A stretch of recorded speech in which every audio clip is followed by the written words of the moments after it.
পা নাস্তা খান সাবসেটে। এই আমি কেটো মানে আমি তুখর একটা নেতা, আমি কোপাইনা নেতা, আমি হলে এই এলাকার সভাপতি, আমি দীর্ঘদিন দল করি। এ নেতা দীর্ঘদিন কোনে মিথ্যা কথা কনকে আপনারা 5 তারিখের পর নেতা সাজলে। না ওই 5 তারিখ আর দল আমার রক্ত মিশে গেছে।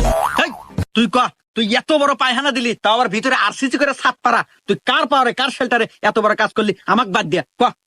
সভাপতি সাহেব, আমি আপনাকে তো জানাবে চাচ্ছিলাম, কিন্তু চিঙ্কু মাস্তান এসে কয় ওর উপর কোনো নেতাও নাই, ওর মাস্তানও নাই, তাই ওর কথা মতো এই প্রকল্পটা দিয়েছিলাম। হ্যাঁ সিংকু মাস্তান? আরে আমার এলাকায় মাস্তান, আরে ও কি এরম কত বড় মাস্তান, ডাক দে ওরে। ডাক দেন এখন না তো, ও তো সবসময় পাহাড়ের পিছনেই থাকে। পায়খানার পিছনেই থাকে? এ তো দেখি আমার সমান সমান পাওয়ার রে। এই আয় তো দেখি তা।